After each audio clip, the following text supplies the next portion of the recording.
أعوذ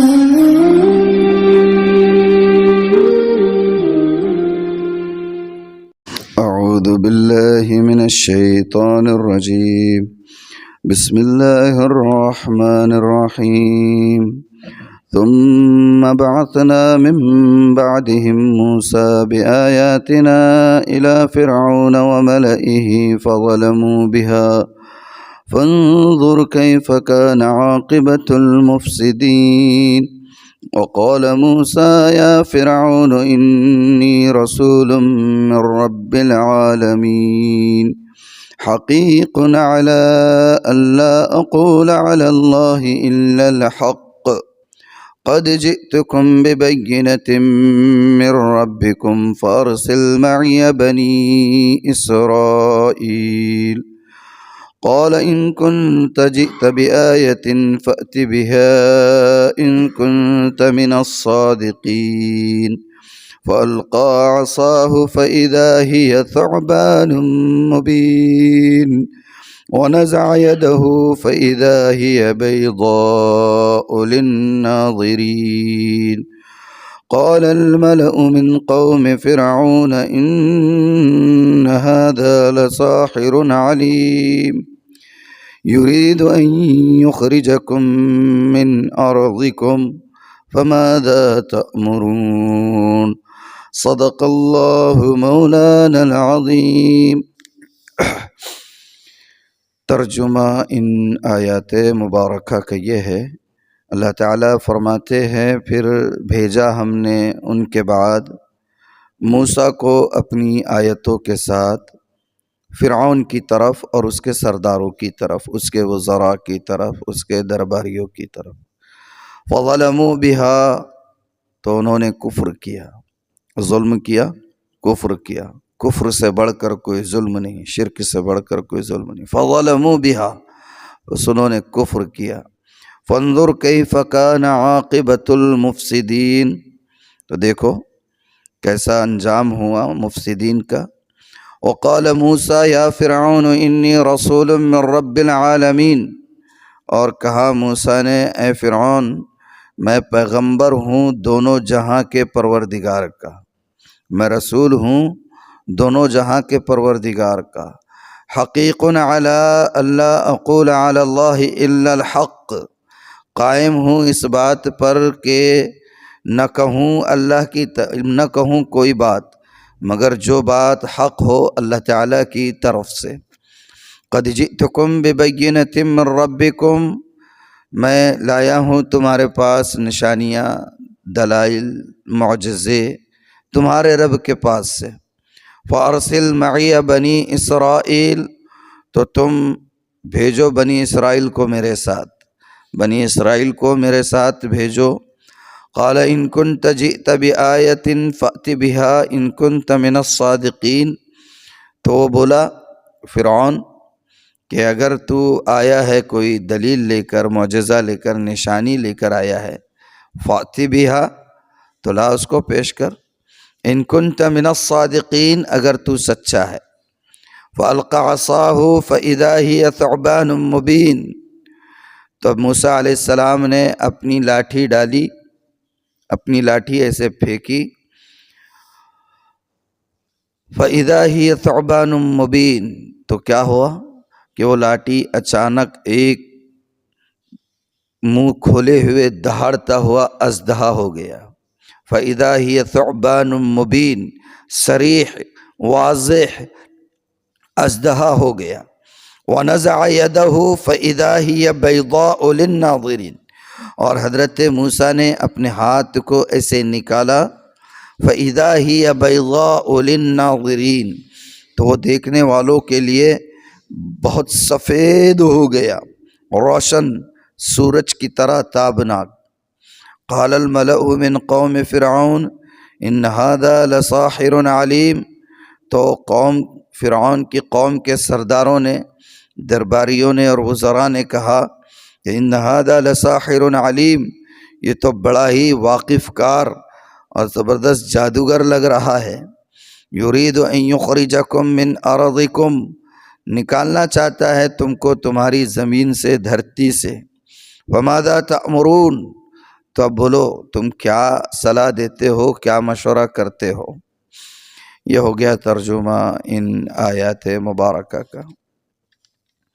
گزشتہ 1-2 دنوں سے میں آپ کو اشارہ دے رہا تھا کہ سیدنا موسیٰ علیہ السلام کا واقعہ اور آپ کی تفصیلات اس صورت میں آئے گی۔ تھوڑا میں اس صورت کا پورا پلاٹ آپ کے سامنے رکھ دوں کہ اس کا پلاٹ کیا ہے اور اس کی مختصر خلاصہ اور باٹم لائن کیا ہے۔ یوں تو ہر روز ہی بتا دیا کرتا ہوں، لیکن روز بتانے کا مقصد یہ ہوتا ہے کہ وہ چیز آپ کے ذہن نشین ہو جائے۔ سورۃ الاعراف جس کا درس چل رہا ہے اور جس کی آیت مبارکہ کی میں نے تلاوت کی، یہ سورت مکی ہے، اور مکی صورتوں میں خطاب مشرکین مکہ سے ہوتا ہے، کیونکہ اسلام کا ابتدائی دور ہے، اور اسلام کے ابتدائی دور میں اللہ تعالیٰ نے احکامات نہیں دیے، بلکہ ابتدائی دور میں اللہ کی توحید اور رسالت مآب صلی اللہ علیہ وآلہ وسلم کی رسالت اور عقیدہ آخرت کو زیادہ اجاگر کیا گیا ہے۔ اور پھر ان لوگوں کی جو بے اعتدالیہ تھی، جو نامناسب طریقے تھے، بدعملیہ تھی، ان پر بھی نکیر کی گئی، اور ساتھ ہی ساتھ اللہ تعالیٰ نے اپنی قدرت کے مظاہر کو بیان فرما کر ان لوگوں کو دعوت دی گئی کہ اللہ کی توحید کو قبول کریں۔ یہ تقریباً ہر مکی صورتوں کا طریقہ ہے۔ گزشتہ اخیر کے جو 1-8 ہفتے سے ہم لوگ جو پڑھتے آ رہے ہیں، اس میں آپ نے نوٹ کیا ہوگا کہ اللہ تعالیٰ سابقہ قوموں کے اور ان کے انبیاء کے حالات کو بیان فرما رہے ہیں، اور یہ بیان فرمانا دراصل رسالت مآب صلی اللہ علیہ وآلہ وسلم کو گویا ایک طرح کی تسلی دینا ہے کہ آپ اپنا کام کرتے رہیے، اگر یہ آپ کی بات نہ سنیں تو آپ دل برداشتہ نہ ہو، آپ کبھی دخاطر نہ ہو۔ یہ کوئی پہلا معاملہ نہیں ہے کہ قومیں آپ کو جھٹلا رہی ہیں، بلکہ آپ سے پہلی جتنی قومیں گزری ہیں وہ تمام قومیں اپنے اپنے انبیاء کا نہ صرف انکار کر چکی ہے، بلکہ انبیاء کو ایذائیں اور تکلیفیں دینے سے بھی وہ باز نہ رہی، بلکہ کچھ قومیں تو ایسی بھی تھی جنہوں نے اپنے انبیاء کو قتل بھی کیا ہے۔ یہ ایک طرح سے تسلی تھی۔ تو گزشتہ جو حصے ہم پڑھ چکے ہیں اس میں تقریباً 5 قوموں اور ان کے نبیوں کے تذکرے ہوئے۔ حضرت نوح علیہ السلام، پھر ان کے بعد حضرت ہود علیہ السلام، پھر حضرت صالح علیہ السلام، حضرت لوط علیہ السلام اور حضرت شعیب علیہ السلام۔ ان 5 انبیاء کا تذکرہ ان کے قوموں کی ہٹ درمی، ضد، عناد، سرکشی، طغیانی، نافرمانی اور اس سے بڑھ کر کفر، ان چیزوں کو بیان کیا گیا، اور اس کے مقابلے میں ان کے نبیوں کی دل سوزی اور ان کی فکر مندی، وہ ساری چیزیں آپ سن چکے، پڑھ چکے، اور اس درس میں آپ نے سماعت کی۔ نبی ان کو دعوت دیتے رہے، تبلیغ کرتے رہے، نہ مانے تو ڈراتے بھی رہے، اور ڈرانے کے بعد بھی اگر کان پر جو نہ رینگی تو پھر بالآخر قضاء الہی سے وہ لوگ لقمہ اجل بنا دیے گئے، موت کے گھاٹ اتار دیے گئے۔ یہ سارا منظرنامہ آپ کے سامنے گزشتہ دروس میں آ چکا ہے۔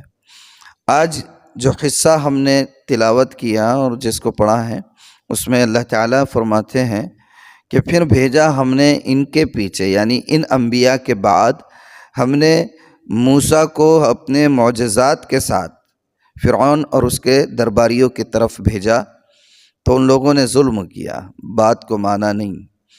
حضرت موسیٰ علیہ السلام حضرت یعقوب علیہ السلام کی تقریباً 5ویں یا 6ٹھی پشت میں آتے ہیں۔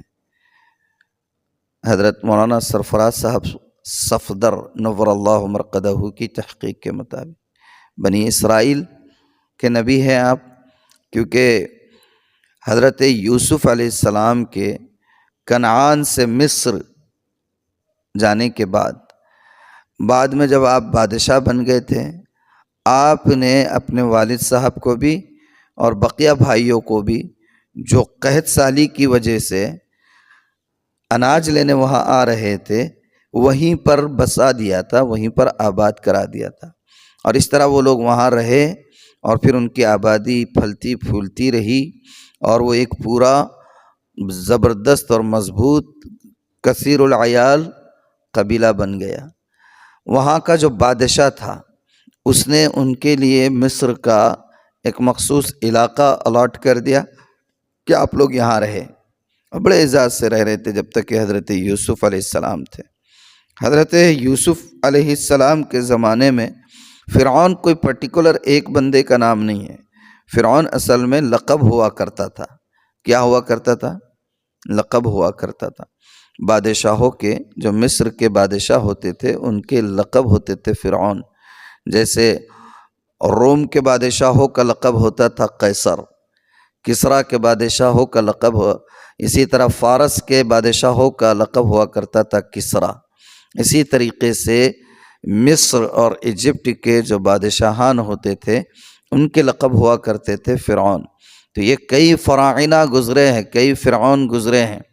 حضرت موسیٰ علیہ السلام کے زمانے کا جو فرعون تھا، موسیٰ علیہ السلام کے زمانے کا، اس کا نام مفسرین لکھتے ہیں کہ ولید بن مصعب بن دیان تھا۔ کیا تھا؟ بعض حضرات کہتے ہیں قابوس تھا، تو زیادہ تر احباب یہ کہتے ہیں کہ حضرت موسیٰ علیہ السلام کے زمانے کا جو فرعون تھا اس کا نام کیا تھا؟ ولید بن مصعب بن دیان۔ یہ حضرت موسیٰ کے زمانے کا تھا۔ حضرت موسیٰ علیہ السلام کے زمانے تک یہ بنی اسرائیل جو حضرت یوسف کے زمانے میں بسائے گئے تھے مصر میں، بڑھتے بڑھتے بہت زیادہ ہو گئے تھے۔ اتنا زیادہ ہو گئے تھے کہ ایکچول میں وہاں کے جو نیٹو تھے اور وہاں کے اصل باشندے تھے وہ انسیکیورٹی فیل کرنے لگے ان کی وجہ سے کہ ان کی تعداد تو بہت بڑھ رہی ہے، پھر شدے کی شدے ہے، حالت بھی بہت ہے، مضبوط ہے، اب یہ دھیرے دھیرے ہم پر حاوی ہوتے چلے جا رہے ہیں۔ اس لیے انہوں نے بارہا فرعون کو یہ بتانے کی کوشش کی کہ یہ لوگ ہمارے لیے خطرہ ہے۔ اس لیے پھر فرعون کے زمانے سے، جو موسیٰ علیہ السلام کے زمانے کا فرعون تھا، ان لوگوں کے ساتھ دوہرا سلوک کیا جانے لگا، دوسرے درجے کے شہری بنا دیے گئے، اور پھر ان سے سارے بیگار کے کام، مزدوری کے کام، غلامی کے ٹائپ کے، بس وہی ان کے لیے مختص ہو گیا۔ جیسے ہمارے پاس بھارت میں آج کل مسلمانوں کے ساتھ ہوتا ہے، پنچر کی دکان، سائیکل کی دکان، سروسنگ کی دکان، یہ ان سارے کاموں کی 7/12 اب مسلمانوں کے نام ہو چکی ہیں۔ اور کیا کریں گے؟ ہم نے خود بڑھ چڑھ کر اس کی 7/12 اپنے نام کروا لیے۔ ہم نے قسم کھائی ہوئی ہے کہ اگر ہم نے تعلیم حاصل کی اور ایجوکیشن کے لائن میں آگے بڑھے تو یقیناً اسرافیل جاگ جائیں گے اور سور پھونک دیں گے، پھر قیامت آ جائے گی۔ اس لیے انسانیت پر رحم کرو، پڑھو مت، اور قیامت کو آنے مت دو، یہ قسم کھائی ہوئی ہم نے، ایسا لگتا ہے۔ بہرحال اس زمانے کے سارے بنی اسرائیل کی کیفیت تھی۔ اللہ تعالیٰ نے حضرت موسیٰ علیہ السلام کو نبی بنایا اور کہا کہ جاؤ ان کے پاس، تو ساتھ میں موسیٰ علیہ السلام کی زبان میں تھوڑا لکنت تھی۔ حضرت موسیٰ علیہ السلام نے خود درخواست کی باری تعالیٰ سے کہ باری تعالیٰ میرے بھائی کو آپ میرے ساتھ کر دیجیے گا، وہ مجھ سے زیادہ فصیح ہے اور اچھی صاف زبان بولتے ہیں۔ اللہ تعالیٰ نے حضرت موسیٰ علیہ السلام کی اس درخواست کو منظور فرمایا اور حضرت ہارون کو بھی آپ کے ساتھ کر دیا۔ ہارون علیہ السلام حضرت موسیٰ علیہ السلام سے بڑے تھے۔ ہارون علیہ السلام موسیٰ علیہ السلام سے بڑے تھے، مگر بارہا جو تذکرہ سنتے ہیں حضرت موسیٰ کا، چونکہ وہ جلیل القدر پیغمبر تھے، رسول تھے، اور ان کی دعا سے حضرت ہارون ساتھ کر دیے گئے تھے، تو ہم لوگوں کو ایسا لگتا ہے کہ شاید حضرت ہارون چھوٹے ہیں، لیکن چھوٹے نہیں تھے، عمر میں بڑے تھے۔ ہاں، مرتبے میں، مقام میں کون بڑے تھے؟ موسیٰ علیہ السلام بڑے تھے۔ ایک بات یاد آ گئی، بتا دیتا ہوں کہ ایک مرتبہ حضرت عباس سے، حضرت عباس کون؟ حضرت عباس اللہ کے رسول صلی اللہ علیہ وآلہ وسلم کے چاچا ہے، حقیقی چاچا ہے۔ ان سے کسی نے پوچھا کہ آپ بڑے ہیں یا آپ کے بھتیجے محمد صلی اللہ علیہ وآلہ وسلم، دونوں میں بڑا کون ہے؟ اور عمر میں حضرت عباس بڑے تھے، چاچا تھے، اللہ کے رسول ان کے بہت چھوٹے تھے۔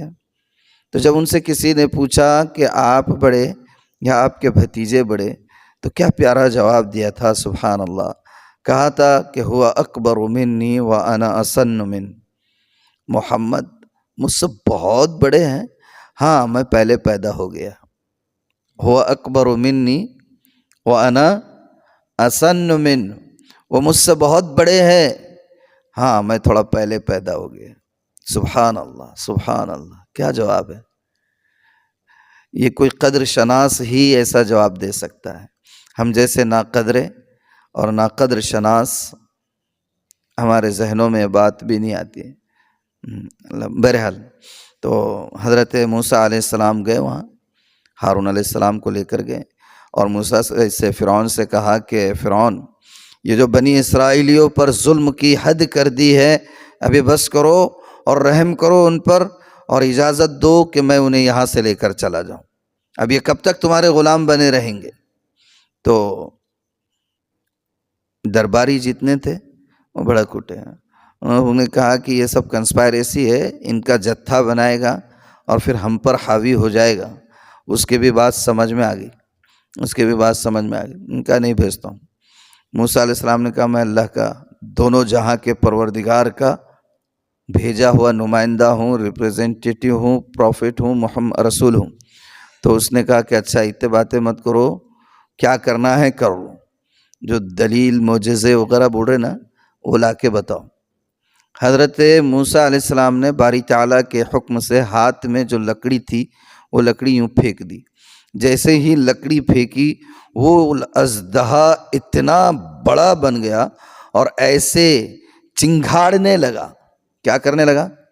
ہاں، چنگھاڑنے لگا، کہ کہتے ہیں روایتوں میں ہے کہ فرعون اپنے تخت سے نیچے اچھل پڑا، فرعون اپنے تخت سے نیچے اچھل پڑا، اور بہت سے درباری اس کی ہیبت سے ہارٹ فیل ہو کر وہیں ٹپک پڑے، بہت سے درباری، روایتوں میں تفسیر کی بہت سے ہو گئے۔ تو یہ ایک نشانی بتائی۔ دوسرا یہ کیا کہ اپنے ہاتھ کو ایسے نیچے بغل کے اندر ڈالا اور یوں نکالا، تو تفسیروں میں لکھا ہے کہ سورج کی طرح پورا ہاتھ روشن ہو گیا، اور اس سے روشنی جو ہے وہ اس سے پھوٹ پڑ رہی تھی۔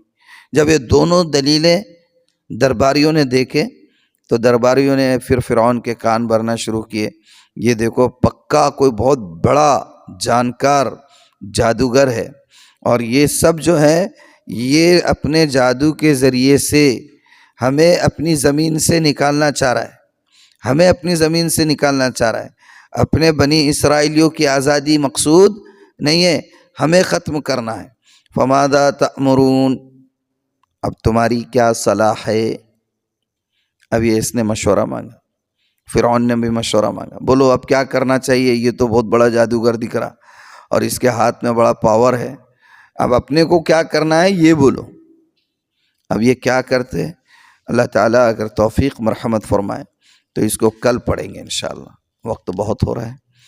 اللہ کا شکر ہے کہ ہم لوگ یہاں تک پڑھ چکے ہیں، اب یہاں سے کافی لمبا چلے گا حضرت موسیٰ علیہ السلام کا قصہ۔ سورہ طٰہٰ میں، سورہ قصص میں اور سورہ اعراف میں، یہ تینوں صورتوں میں بہت تفصیل سے حضرت موسیٰ کے واقعات اللہ تعالیٰ نے بیان فرمائے ہیں۔ اس کے علاوہ یوں تو پورے قرآن میں منتشر اور بکھرے ہوئے موتیوں کی طرح بکھرے ہوئے ان کے واقعات، لیکن ان تین صورتوں میں بہت تفصیل کے ساتھ ہے۔ اللہ کا شکر ہے ہم لوگ یہاں تک پڑھ چکے ہیں۔ اب اگر اللہ تعالی حیات مستعار عطا فرمائے اور توفیق شامل حال رہی تو انشاءاللہ آئندہ حصہ کل پڑھ لیں گے۔ اللہ تعالی عمل کی توفیق عطا فرمائے، اپنی توحید کو اپنے سینوں سے لگائے رکھنے کی توفیق عطا فرمائے۔